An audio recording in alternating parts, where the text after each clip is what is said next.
Well, hey everybody, welcome back to the Fixate and Binge Podcast. It is another glorious week, but if you're listening to this podcast right now, it's special. It is the crown jewel, I think, of episodes. And that's not to say that the previous episodes I've had don't measure up, but this is a very special milestone.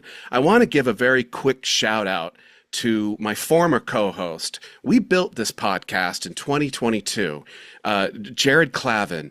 And Jared Clavin and I did this podcast for about 100 episodes. And then Jared, the pressures of life came into him, kind of pushed down on him a little bit, and he had to step away. And I was bereft. I didn't have any idea how to edit a podcast. Jared did all the technical behind the scenes work. And what Jared did do, which was the nicest and most supportive thing he could do, is he walked me through. I mean, he literally was a living idiot's guide to podcast editing, because I am a Luddite. I am technically challenged. I'm not good at this technical stuff. And Jared made it simple. He put it in simple ease for me. If it were not for Jared agreeing to start this podcast and then teaching me the basics on how to edit on my own, we wouldn't be here. And so here we are, 200 episodes in later. Thank you, Jared. I love you, man. Wherever you are, I know you're listening. Thank you for this. It's 50% of this is you, my friend. So thank you. This episode, we are triangulating something special here. My guest, my co-host, first of all, I'm going to get to my guest in a minute, but my co-host joins me from DC. It's DiAnte Jenkins. I think it's his fifth or sixth time. I think after the fifth or sixth time on the podcast, you get like a jacket, a smoker's jacket, and a VIP Five pass. Timers Club, yeah. Five Timers Club, I think. How are you doing there in DC, DiAnte?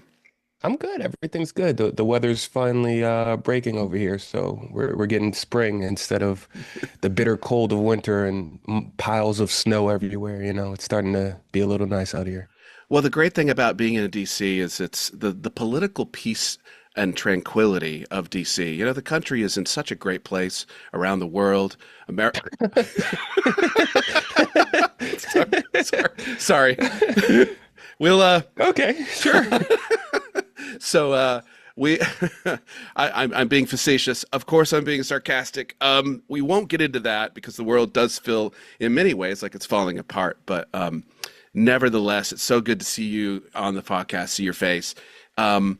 For this special episode, I brought on a guest. We're going to get to him in a quick second. But before I do, DiAnte, tomorrow is the Oscars. We had an episode where we made our predictions. I think you and I are going to be surprised with who wins. I'm looking at it now, and I am not confident in any of the predictions I made. Not any of them, but there's a good amount where I'm like, it's seeming a little different now. Yeah, my best actor prediction would definitely be different. I think it's up in the air, but I think it's Michael I B. think Jordan. it's up in the air in a lot of categories right now. Best actor, best cinematographer, best supporting actress. Oh yeah. Honestly, best supporting actor is kind of up in the air too. It's a lot. Yeah, we'll have to get together again and talk about the fallout from that and see what we got right, maybe what we got wrong. So I hope you guys tune in for that. Have you watched anything lately, DiAnte, that comes? Yeah, I just watched last night actually Project Hail Mary, which is definitely the kickoff to blockbuster movie season, and it is everything that you want in a blockbuster movie. From the entertainment side, it's heartwarming, it's gripping, it makes you fall in love with a rock. So Okay. it's great. It's great. And that's And with I Ryan highly recommend. Gosling. Ryan Gosling, Yes, right? Ryan Gosling, who's pretty much for the majority of the movie, pretty much it's just him. Uh, it's still entertaining throughout. The movie comes out next week, next Friday, Okay. which would be this comes out on Tuesday, right? Correct. Yeah. So So, this coming Friday, uh, wow. it'll be out. Yeah. I watched and I don't want to keep my guests waiting very longer. I can't wait to get them on, but I watched a indie film from A24. A24 does these wonderful usually thinking outside the box type of horror films. I watched Undertone, where a podcast features prominently within the plot. And I don't have much to say. You're either going to love it or hate it. I'm running into a lot of content creators that didn't like it. It has its good parts. You have to see it in the cinema with a good sound system. If you're going to wait to stream it, nah, it's not going to be very enjoyable on the small screen, because it's all about the sound and it's all about peripheral hearing and things going on. And you kind of have to be in a surround sound system. And most people's home entertainment systems are not set up like this. And so it's going to lose, it's like driving a new car off the lot. It's going to lose 50% of its value as soon as you leave the lot.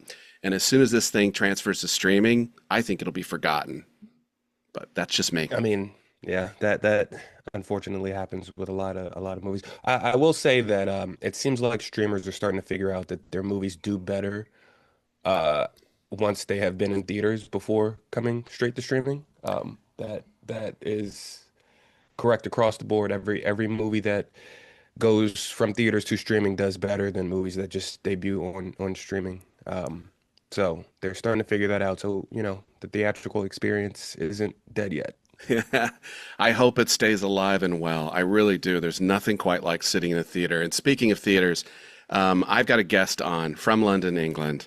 I need to set this up a little bit before I bring him on, because first of all, I am so excited to have him here. I've been friends with this guest for nearly 20 years.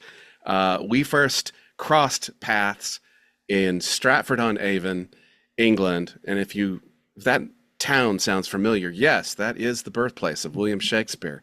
What was I doing there? I moved there from Hawaii, of all places. So what was I doing there? I was a grad school student at the University of Birmingham. I was getting a master's, and at the time I met my guest, I had upgraded into a PhD.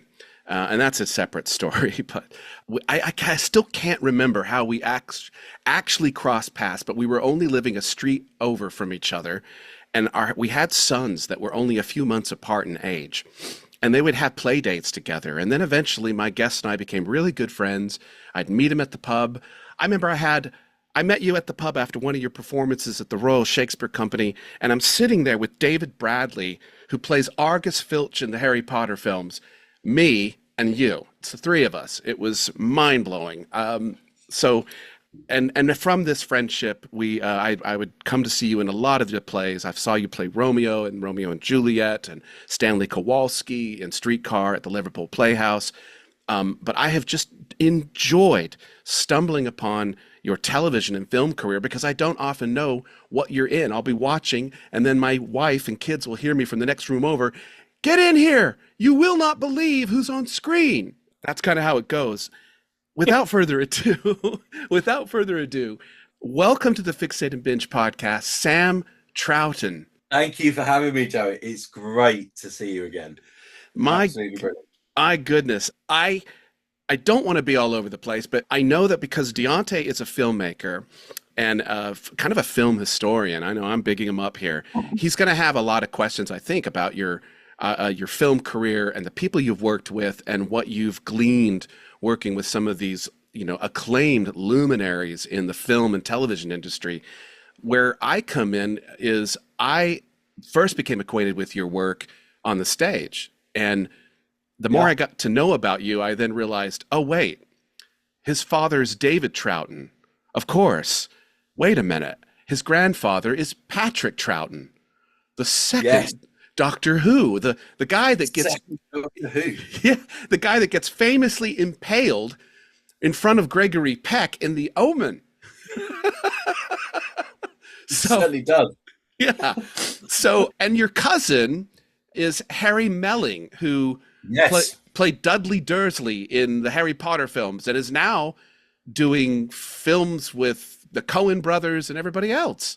Oh my goodness. Yeah. Harry's doing everything right now. Yeah. He's just done, was it Pillion has just come out? And, with one of the Skarsgård sons, right? One of the Skarsgårds. Yes. No, absolutely fantastic. Yeah. I have yet to see it. I need to see it. They both ride motorcycles or something, and something like that. Yeah. Okay. Well, I really want to get to the beginnings, because you come from a family of actors, so you've had this influence, I assume, throughout your life. But what made you want to go into the theater? What kickstarted that love or that passion for you? I think in the end, like obviously you sort of grow up around it, but I think in the end it's probably similar to most people. It's a play at school. Yeah, I did. I think I did Romeo and Juliet at school. I played Mercutio. And around about the same time, my dad was at the RSC. He played Caliban in The Tempest, and I went to see the press night. I was 16, and it was a fantastic production of The Tempest. Dad was playing Caliban, Simon Russell Beale playing Ariel, Sam Mendes directing, and the show was incredible. And then, like I said, I was 16. I went to the press night party afterwards as well. So it's a sort of combination of those two things, I think, made me kind of think, hang on, this looks fun. And yeah, like I say, you start to do plays at school, you get the bug. I think everyone does. And then yeah, it went from there, I guess. I didn't go to drama school. I did a degree at Hull University. I think possibly because I was sort of undecided maybe whether to act or direct or whatever it might be. But I think acting became the obvious one for me. I did do some directing at uni, but I kind of wanted to be in it when I was directing it. So that's all. And then, it kind of rolled from there. And yeah, that was well, I was doomed. You're doomed. You got the bug, it sounds like. I just noticed in 2014, you would collaborate again with Simon Russell Beale and Sam Mendes for King Lear at the National, and that was filmed live, and you played Edmund, the evil, illegitimate Edmund in that production of King Lear. Oh, wow. And that was basically 20 years after, I'd seen that show originally. Huh. Which was kind of, I guess, I don't know, not planned, but yeah, like a neat sort of circle, if anything. Yeah, that's wild. Yeah. So, if we can talk a little bit about your transition into television, and again, DiAnte, is there anything that comes to mind that, I mean, because we do see a lot of actors with extensive stage foundations. Their careers begin in the theater, and they so successfully can take these illustrious stage careers, and the discipline seems to translate well in front of the camera. I don't know if you had any thoughts on that. So I am a filmmaker, like Joe said, but I've also been trained in acting and cinematography, formerly trained in acting and cinematography. I've been trained in both the Meisner and Stella Adler techniques, but I mostly center around cinema. So my biggest mystery for actors that transition both from stage and screen is what is the preparation like going from both from one to the other? Because stage, you're there, you're in it. From the time that the curtains open until the time that you take your bows, with cinema, it's so start and stop. It's spread out over days and weeks and months. That's got to be a difficult transition from going from one to the other if you get used to one or the other. What is that like for you?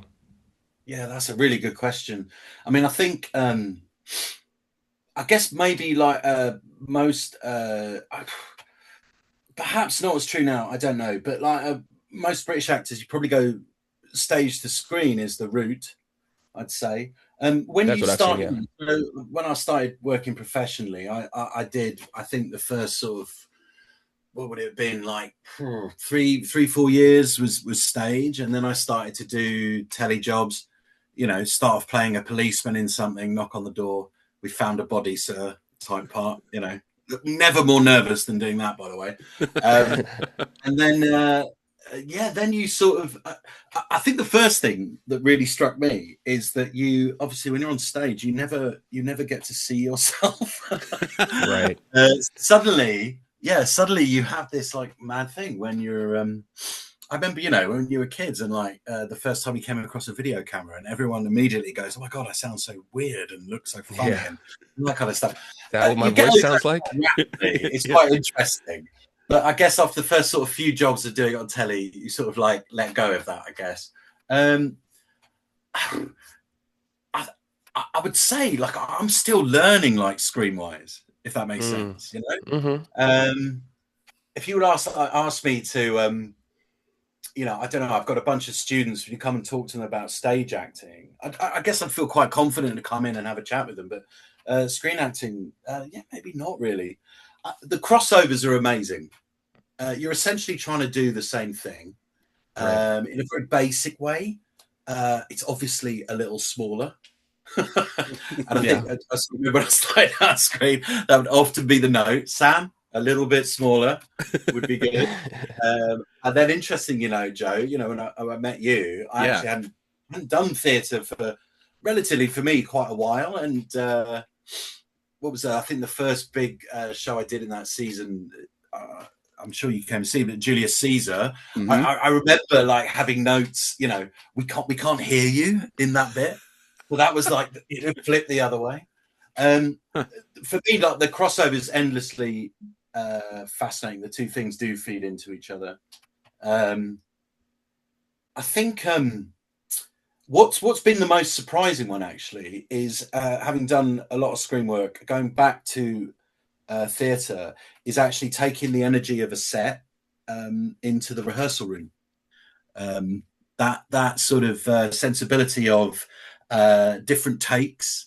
We're going to try it like this, you know, and then just let's purely play the note on the second one. Maybe being a little less precious about what you're creating in the rehearsal room. The idea that you are, you know, different drafts, different takes. I'd say that's been the most sort of surprising thing, when it sort of kind of comes back on itself, if that makes sense. Right. Yeah. So when you're in those rehearsal spaces, I mean, you're working with the director in those rehearsal spaces on stage, right? But that's completely different from working with the director on a film, because you're getting direct feedback on your performance. Direct can also, you know, depending on the director, but you know, the director sometimes, you know, their head's in the edit. They can see what they're going to use. The idea, I think, when you're shooting, that if you're lucky enough to have a few takes, you know, because sometimes there's a bit of a rush, right? But you're wanting to give options. You know, I think that's what I mean about going back into the theatre thing, like in the rehearsal room, is really interesting. That just sort of, being actually a bit freer to go, I'll try it like this. Let's do this version. Yeah. Or there's something to keep from there, or not. Right. So you're essentially editing when you're going back to theatre. You're almost editing. I think when you're live on stage, you're much more in control of the stuff that the DOP, the lighting, the edit, all this stuff is taken, not care of, but it's not in your hands. You're kind of freer on screen to just hesitate to say to go inside, but I guess it is that. Whereas obviously on stage, you're looking, it's a more, I don't know, is it a more 3D thing? I mean, you know, the basic thing, you got to be heard at the back of the stalls, you know, so it's a wider thing, I guess. But I do enjoy it. Being able to do both is amazing. If I carry on doing that, that'd be brilliant. I do enjoy the difference between the two. I was going to ask you, just kind of piggybacking off of this. These are great. I often see a lot of screen actors with extensive stage experience, and of course, I'm thinking of the big ones. You know, like Patrick Stewart or Ian McKellen or Judi Dench or Maggie Smith. Yeah. They'll say, Shakespeare, a foundation in Shakespeare helped me in my film career. I mean, in my non-Shakespearean film roles, there's something about having the discipline of Shakespeare and speaking in verse or prose or whatever it may be, and that helped me in a film role, or it laid a good discipline down. I mean, have you experienced, or do you feel the same way about that? I think I think the discipline's a really interesting word, actually. You know, if you're doing a run of a play, not just Shakespeare, but any play, you know, the discipline of repetition, you know, not so much not getting bored, but, you know, each night bringing it is a really good grounding in the sort of slog of a day on set where you might not be used. and then you're on. You're kind of ready to go, that kind of thing. Yeah. I think that for me, like, because we were talking before, Joe, you know, Yeah. I did a lot of Shakespeare when I started off, and I was saying to you, I haven't actually done any Shakespeare for about on stage. What is it like? 2014. So what's that? 12 years. Oh, wow. Yeah, 12 years, which is mad.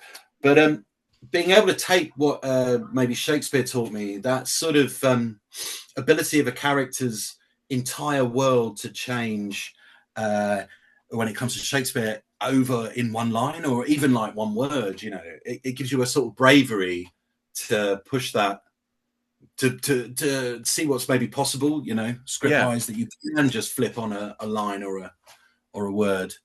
And that's not just screen, you know, doing other plays.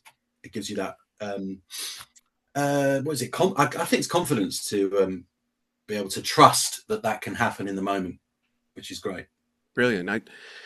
I wanted to thank you for that. I wanted to talk a little bit about your film career, and I know DiAnte has a lot of questions for this because when I'm looking at your resume, I'm like, wait a minute. I mean, I'm not trying to spill all the beans now. We'll get to it, but David Fincher, Ridley Scott, Mike Lee. These are legendary, disciplined, well-respected, acclaimed directors. And when you were talking earlier about doing a take or whatever, I'm like, David Fincher is almost Kubrick-esque. I mean, his reputation is he's almost Kubrick-esque with multiple takes. And I would love to just hear about your experience. I know DiAnte's going to have some questions about this too, about you've worked with some of these incredibly demanding but very well-respected directors. And I mean, what has your experience been about any of those things? I mean, what's it been about? It's kind of mad when you say it back. It's incredibly fortunate to work with those guys. They are, all of them, amazing in really different ways. I remember when, so I worked with David Fincher on Mank, and I remember when I got it, and sort of telling people, oh, this is what I'm going to do. And everyone was saying he has a lot of takes, you know, 50, 60, 70, whatever. And I think before I started, you were like, oh man, am I going to be that guy who's going to need 180 takes because I'm not getting it right? It sort of doesn't work like that, actually. I think he was very kind of upfront about how he worked. And yeah, you would do, I don't know, I lost count. Yeah, 50, 60, 70 takes.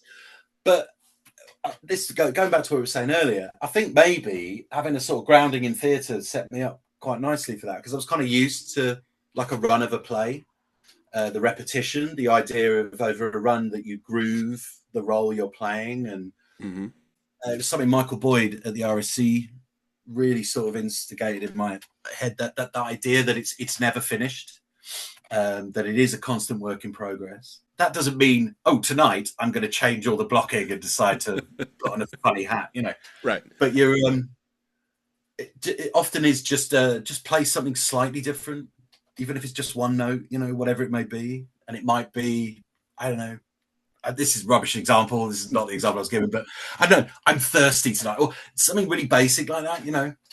Just play that and see what happens, and then it rolls from that. So when we were doing Mank, I mean, the scenes were quite long. They're quite theatrical in that there's a lot of characters in them, and for screen, I guess they're quite big scenes. Yeah. Not as big as a play, but the same sort of structure, I guess. And so the sort of idea of doing it lots and lots of times was actually really good fun. Yeah. He would, I don't know, David would,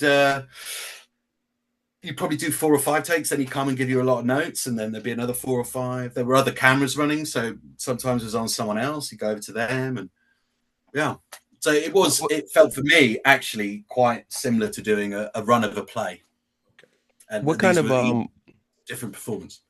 What kind of notes are you receiving after those 4 or 5 takes that's kind of guiding you to where you need to be? Man. Well, often there was quite a few. So maybe for the first take afterwards, you were trying to remember. They would vary, between quite technical ones or try this one this time. I like that last one. Maybe this time we'll try this. Mm-hmm. And then you'd have 4 or 5 to then, do you know what I mean? Almost get it right. Try out the different ones. Right. From my understanding, normally, what is it? Normally, maybe 4 or 5 takes is quite a lot. Yeah. For any stuff on a film or a telly. And sometimes you'll be doing a telly where, time is tight and you really do only have 1 take. So it does differ. But no, the experience working on Mank was fantastic. So from my understanding with like the multiple takes, it starts to not, I don't know anybody that's done anything with Fincher, but I do know people that have done a lot of takes on sets before, and the actors that I've spoken to have said that after take 30, you start to let go of all of the stuff, and it's just like whatever you're saying just becomes natural. The blocking becomes natural, and you can open yourself up to other things. Yeah, when we were rehearsing, he very much said he wanted to get us to a point where it was a sort of unconscious. Right. He was looking for the take where you weren't thinking about where the mark was or whatever it might be. There was that unconscious thing. But I guess over a run of a play, that's where you're looking to get to that same thing, that sort of amazing place where it is. What's the word? I mean, natural. Yeah. You're in control, but not in control. It's kind of skidding, if that makes sense. There's a slide. Yeah. It almost becomes like a second nature. It almost becomes right. I mean, I have a weird story. It was told to me by someone that was in a production, and I can't remember the name of the actor who was in it. No, it might have been Greg Hicks. Shh, I didn't say this, but apparently he was in a production. I can't remember which production it was, and he had performed it like 44 times already, and one night he performed, maybe it wasn't Greg Hicks, someone else, doesn't matter. He had performed this play so many times that he shut off his brain. He didn't know he did this, and he had done an entire lengthy scene, and it was all like on autopilot. He doesn't remember it, but his actors on stage like, no, you hit your cues, you hit your marks, you said your lines, you walked here, you exited left, you came back on, you did all this stuff. He goes, I don't remember any of it. It was just like, it was locked in. You just didn't even have to think. It just happened. Yeah, no, I think that's definitely a thing. I mean, also it's the thing, like, it is a job, and long run, Yeah. What's the thing you're thinking about? You might be going, if I left the oven on, let the play take you there. And often that thing, and I think you get this, and then when you start at school, there's that classic thing. You do the opening night and everyone's got the adrenaline up. Yeah. This is when like 15, 16. And then the second night never feels the same. Yeah. You're told the second night will always dip. There'll be ones where you think, oh, was it good? I don't think you can tell by the end, Yeah. Yeah. I think the audience will always, they've come to see it's the first one. And audiences are different. There might be more laughs in this one, less laughs in that one. I think that maybe comes with experience, that you learn to just go with it. Each one is unique, but it's probably hard to tell when you're in it. Can I ask what it was like working with Gary Oldman? It's just purely a fanboy question. I love Gary Oldman. Everything he's in, it's just... You all love Gary Oldman. Yeah. I mean, what's it like? I mean, you play John Houseman in Mank, and this just tells you how culturally backwards I am. I'm like, is that the same John Houseman who plays the driving instructor in The Naked Gun with Leslie Nielsen? And then I'm like, it is. It is. Yeah. He ended up having he's an extraordinary guy. No, he's in The Fog. With John Carpenter's The Fog? Yeah, he's in John Carpenter's The Fog. He plays the Sea Dog. He's the narrator in Scrooged of the terrible... With Bill Murray. Narrated by John Houseman. Right. So John Houseman, So he he's obviously involved in the making of Citizen Kane. and then he produced like Julius Caesar, the With Brando. James Brando, all that. Yeah. And then later in his life, in the 1970s, he then became an actor. Huh. And, yeah, so he had this kind of like, he did these very famous McDonald's adverts in America. This is all the stuff I found out was going to play the part. Yeah. But he's got the most amazing memoirs, and the first sort of volume is from his childhood up to the making of Citizen Kane. So that was incredibly useful. Wow. And yeah, he obviously he met Brando in not Brando, Orson Welles in New York, and become his producer, and they'd done Macbeth and Julius Caesar, and then he said, "Come and do this film I'm doing," and that's in the film. Working with Gary Oldman, amazing, absolutely amazing. He was so incredible on that film. It's it's quite a heavy part. Mankiewicz. He played it with such sort of lightness, carried himself with such lightness, sort of led the company, if that makes sense. Mm-hmm. Absolute joy to work with. And also, you know, going back to the Fincher takes, I remember having to pass him a phone at one point, and for him to play a phone call with Orson Welles. And that must have been about 100 takes. I was right on the camera. I had this like front row seat, watching Gary Oldman being put through his paces. I mean, wow. I thought every take was pretty good, but you know, Fincher was no. Try this, try that. It was that was sort of amazing. I mean, that job was that was a very amazing thing to do. Yeah, definitely. So when you're working with these huge name directors like Fincher or Ridley Scott, how are you taking their direction? Like, how do you differentiate the direction that's actually going to help your performance from what you personally don't think is, you know, going to help at all? You know, especially with these big names, because, you know, they are legends within the field, but you may have a different idea or a different interpretation of what you should be doing. Oh man, I don't know. I mean, I probably went for the thing of like, let's just do what they're asking. My goodness. When Ridley Scott says do something, you do it. Yeah, sorry, Ridley. No, I don't really agree with that. That's Sir Ridley. Don't forget. Yeah. That's yeah. But no, actually, you know, I mean, that was the flip side. Napoleon was that wasn't that many takes. That was quite a bit of a rush, you know, as filming can be. I don't know. I find on screen that you probably lean a lot more on the notes of the director than you do in the theatre, obviously, because you've got rehearsals is longer, and you know, that kind of stuff is more of a dialogue. But screen is probably something that I don't know. I look back at my like 20s and I'm like, man, just take the notes. You know what? It might take you somewhere that you don't think, you know, you haven't thought of yourself. Yeah. And if you do get enough takes, then there's enough for the editor to play with. So see what happens. Yeah, definitely. You want to be open to it. But no, there is. Of course, it's nerve-wracking. Absolutely. But I guess once you start going, then it kind of takes care of itself. Like Ridley's films, and I've heard this about him. I mean, polar opposites from Fincher. I mean, Ridley won't do 100 takes. He won't do. Yeah, here he has a bunch of cameras going. Like there was a lot of cameras going. Is that right? Is that right? Yeah. Yeah. Okay. Well, the first thing I shot on that is not actually in the film. Robespierre was I was guillotined. Can I say something real quick about that, real fast, Sam? So I'm watching on Apple TV. I'm like, Joaquin Phoenix is Napoleon. I'm like, I got to see this. I didn't even know you were in it, Sam. So I turn it on, and I'm like, and that was one of those moments where I'm like, hey, everybody, come in here. You won't believe who's in this movie. And so they all come in and they go, oh, all right, Sam, yeah, okay, great.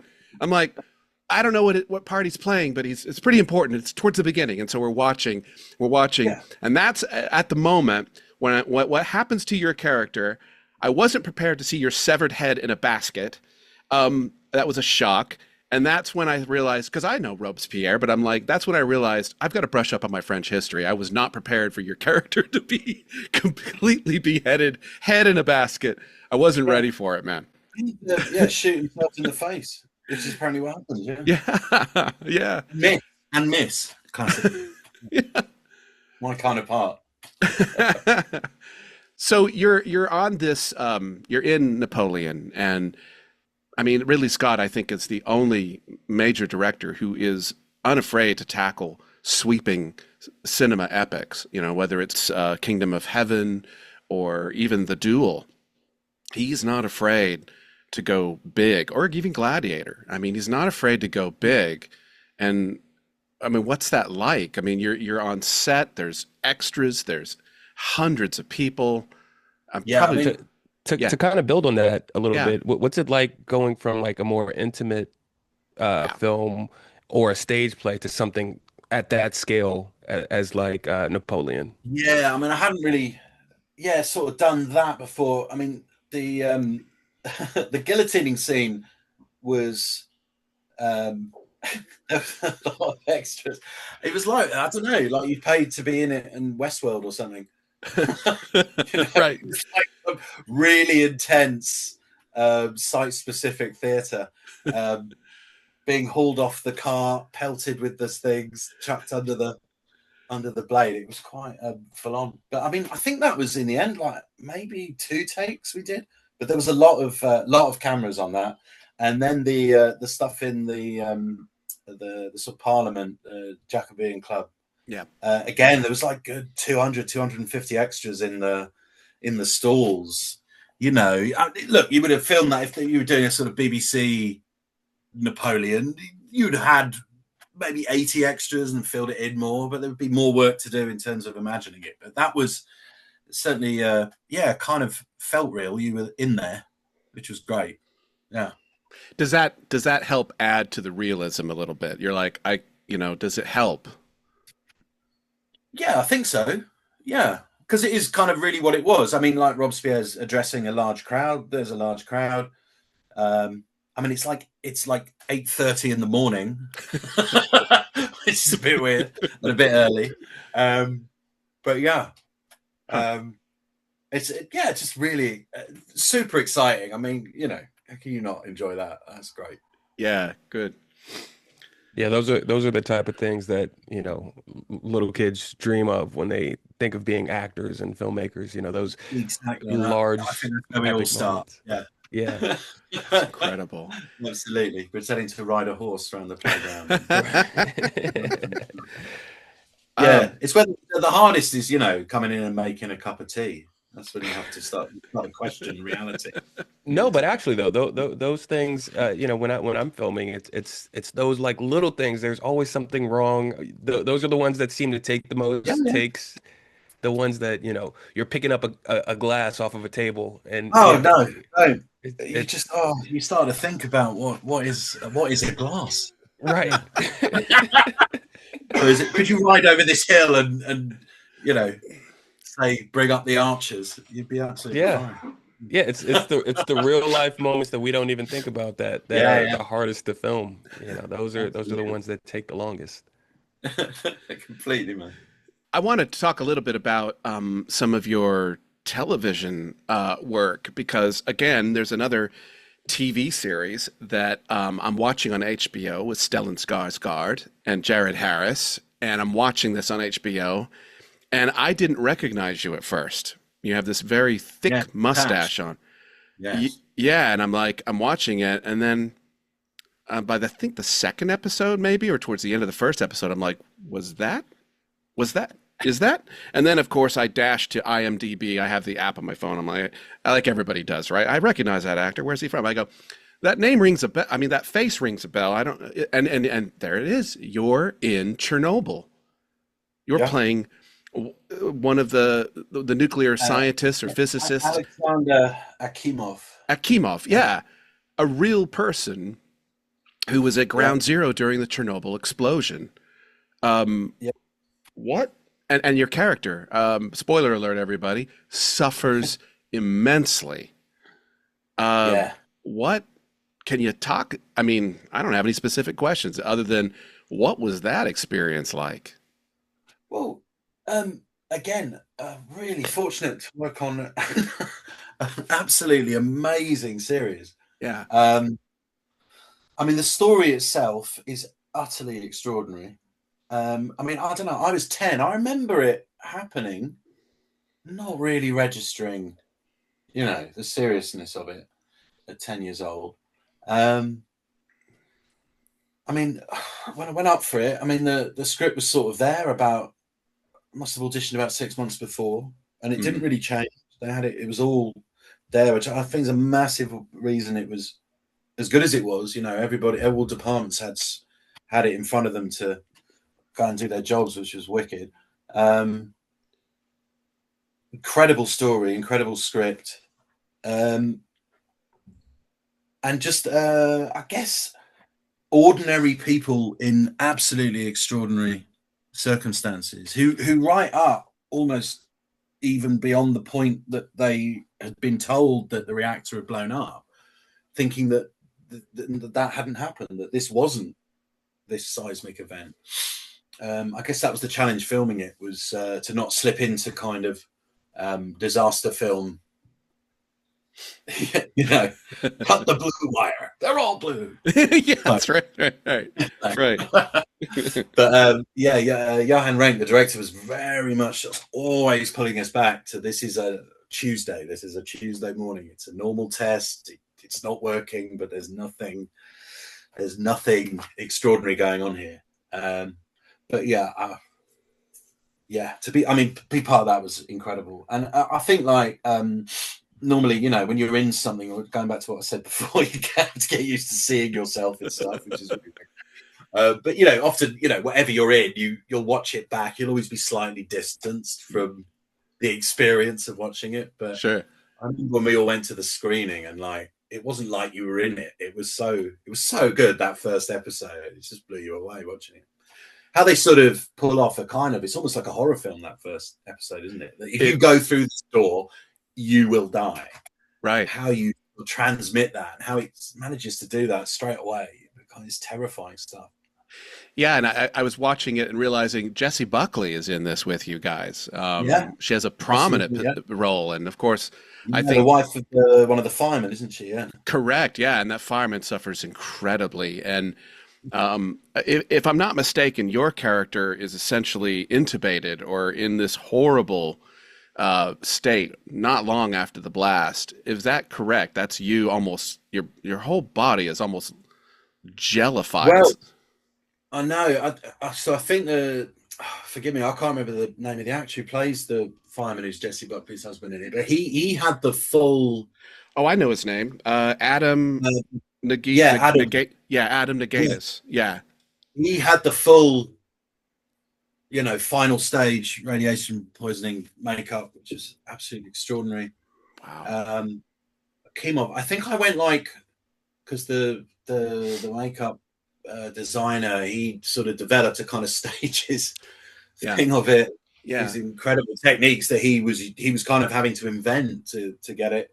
But yeah, I only ever had to go to 2, which was slightly puffy and red.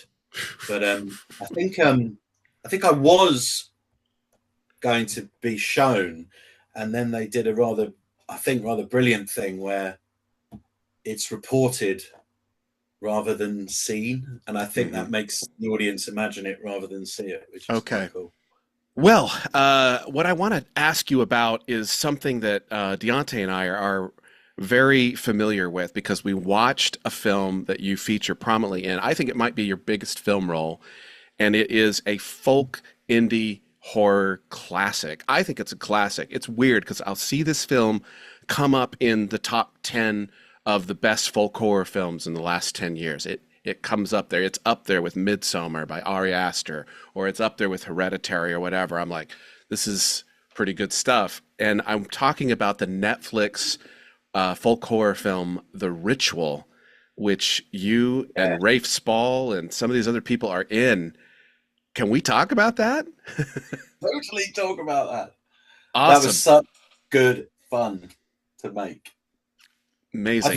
That's so palpable watching it, like the fun that it seemed like you guys were having, just hanging out with each other. We corpsed a lot, corpsing laughing when you're in the middle of the day. It's so horrendous what's happening to them. It just became kind of funny. Like, you've taken the wrong turn. What are we meant to do? I mean, they do make the classic horror film mistakes, don't they? The old shortcut. Don't do that. Yeah. Yeah. Yeah, this is a good idea. Dense forest. Yeah. Don't. Sounds of creatures in the night. Let's go this way. Yeah. Yeah. I liked very much about the theme of trauma and survivor's guilt, and which features prominently, and it's kind of a running thread throughout the film. But can I ask just the basics? Like, where was this filmed? Did you guys didn't go to Sweden to film it, did you? No, we didn't go to Sweden. We shot it rather brilliantly in Transylvania. So in Romania. What? Really? We were in Transylvania for obviously we flew into Bucharest and then off to Transylvania for, I think we must have been there about 6 weeks, staying in a off-season ski resort hotel, which was very overlook. It's like The Shining, right? It was the full experience. And in the forests, hills and mountains around there. Yeah.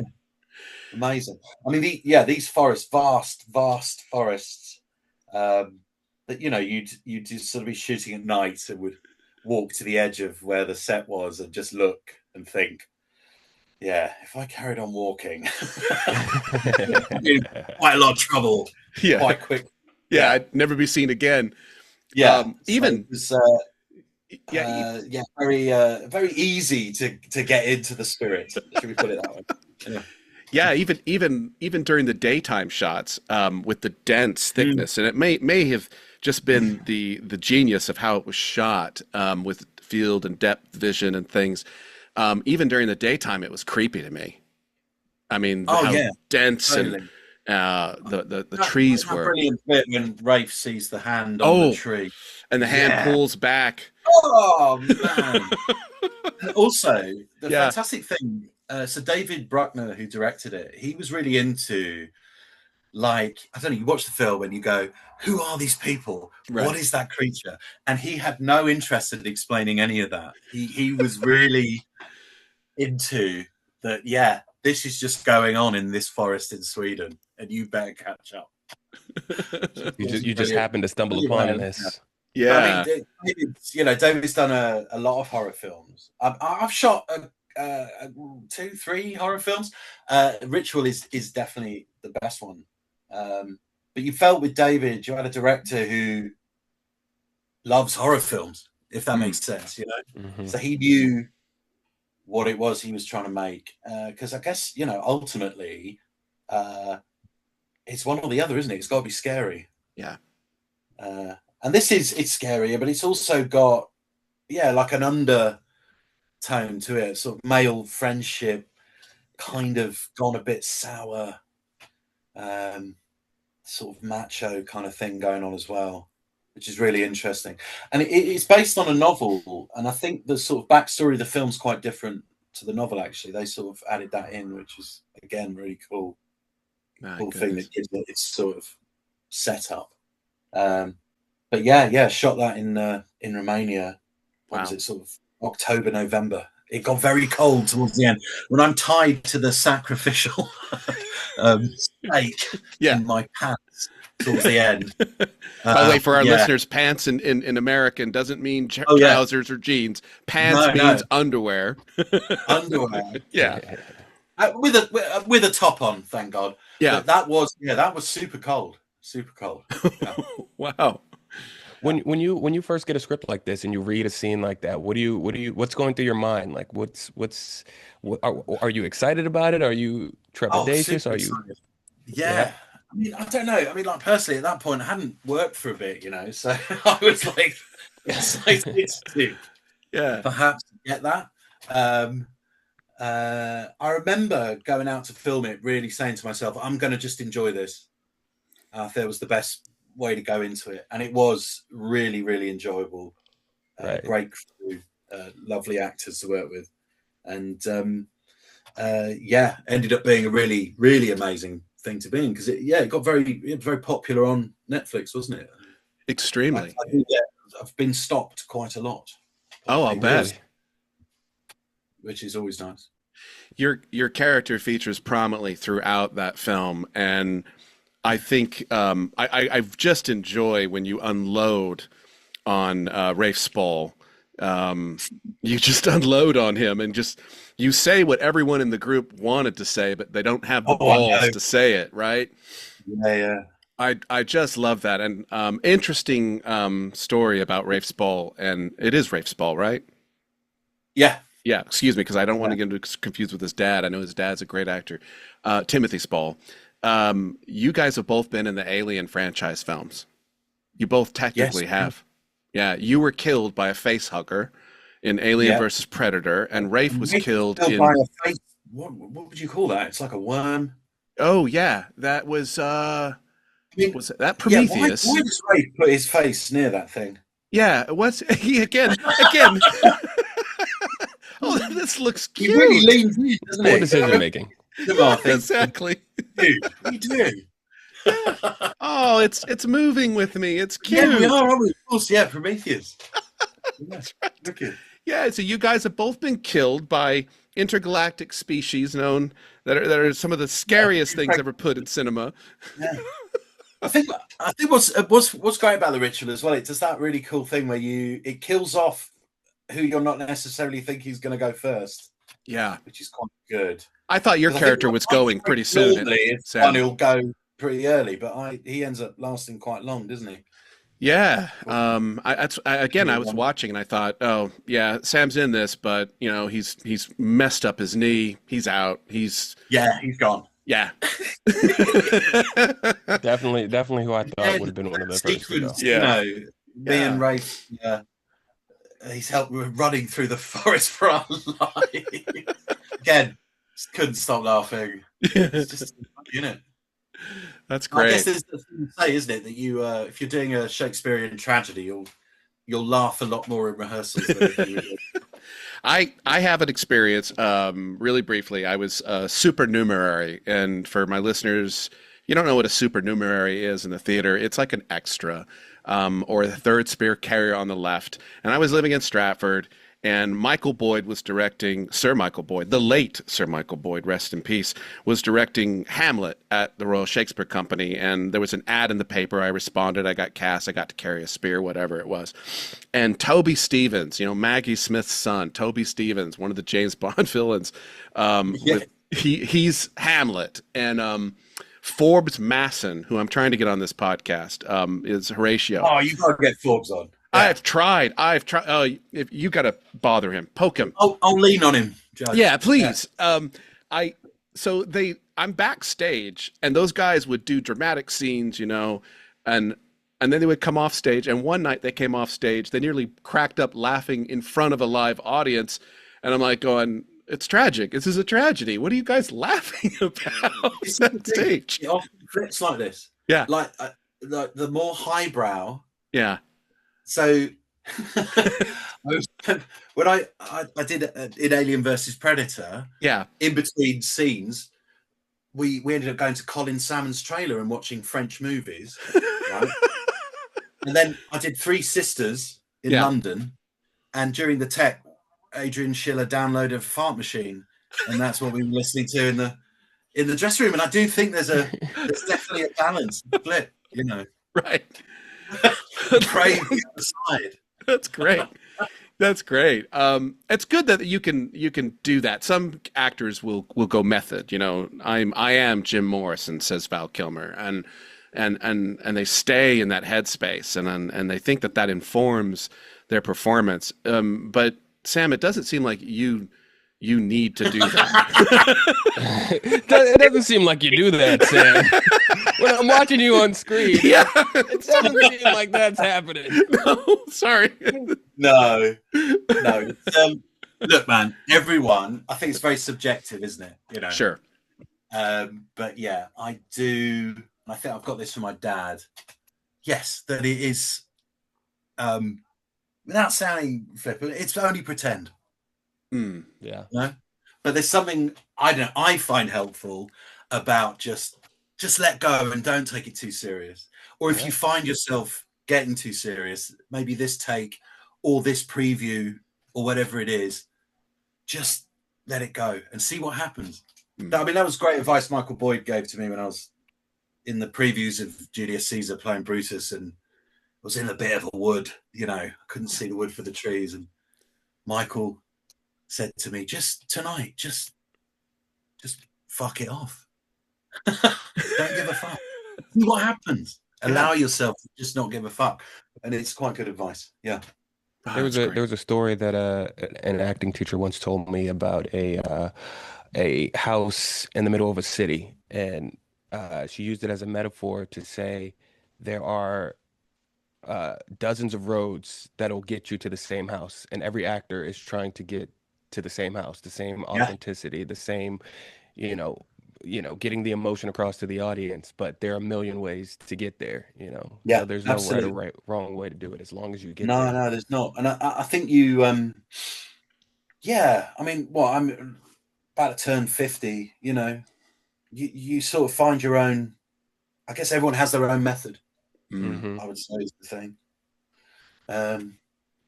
And experience tells, the more you do, the more practice basically you have. And when you're sort of confronted with a bit of a block in a rehearsal room, or a scene on set that there's only half an hour to shoot it, or you know what I mean, you sort of draw on the sort of experience you've had. But you are ultimately, everyone's trying to do the same thing, and telling stories. Mm-hmm. That's the main. That's brilliant. As we close here, Sam, unless there's any more questions that I'm trampling on. No. Oh, okay. No. Yeah. I feel like I've talked a lot. Good. Is there anything that you're working on now? Anything that's upcoming you're excited about? With respect that there might be some things you're not allowed to talk about, because I know they make you sign NDAs. Don't talk about this. I know. That sounds like I'm in some super secret stuff. Yeah. But, you're not the next Darth Vader, right? Or something like that. I'm the next Darth Vader or anything like that. Don't worry. We found our new Wolverine. Yeah, that's it. There we go. Sorry, Hugh, you're out. Sam is in. Slightly less athletic than your normal. Right. Well, I've got a series coming out on Sky in England called Prisoner, that I shot last year, which is a thriller. And the premise is that there is a sort of high security star witness hitman who's being transported to court, and he is picked up by the prison officers, and then the baddies intercept, and the prison officer and him get handcuffed together. Oh. And then they sort of escape and off they go. So yeah, I'm one of the police in that. Oh. Who, might be up to no good or not, depending on the plot thickens. I like it. We'll have to watch. Yeah. I saw you in a Netflix series. I think I saw you're in so many things. Was it Black Doves? Black Doves, yes. With Keira Knightley and Ben Whishaw. Yeah. A great series. Isn't it? Yeah. Yeah. So good. So good. And it was nice to see you in that. Well, Sam, I don't have any other questions right now. I mean, my best questions will come after we've stopped the recording and we've moved on. Tomorrow morning, I'll wake up, kind of like when you're on vacation. You're like, did I leave the iron on? Kevin! Yeah. That's what I should have asked Sam. Damn it. But thank you so much for giving us your time. You've joined us from London, England. You're several hours ahead. DiAnte, thank you so much for your time today, giving up your Saturday. Also several hours ahead of you. Yeah, several hours ahead. I'm over here in California, languishing in a hellscape, Dante's ninth circle of hell that is California. Not at all.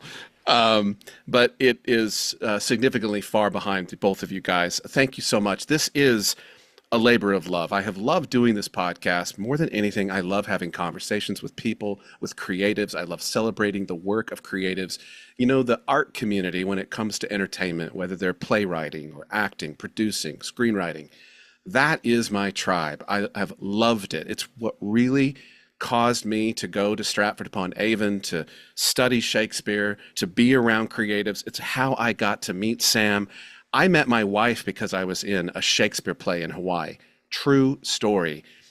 The character I played in the production I met my wife. I named my son after that character that I played, where I met my wife. So yeah, I was playing Corin the Shepherd in a production of As You Like It, and I met my wife during that play. And then I moved to Stratford, which is Shakespeare's hometown. It just made sense. And then our son was born in Stratford, so it just made sense to call him Corin. Yeah. So that's our name. Yeah, it's an interesting story. So my whole life I have enjoyed being around these types of people. And I have long admired your work, Sam, and I continue to just admire your work, DiAnte, as a filmmaker and a film historian, and the way you break down films. I mean, Sam, I know you're kind of social media shy, which is great. I understand it. But if you get onto YouTube and type in DiAnte Jenkins, have a look at his YouTube channel. It's mind-blowingly brilliant.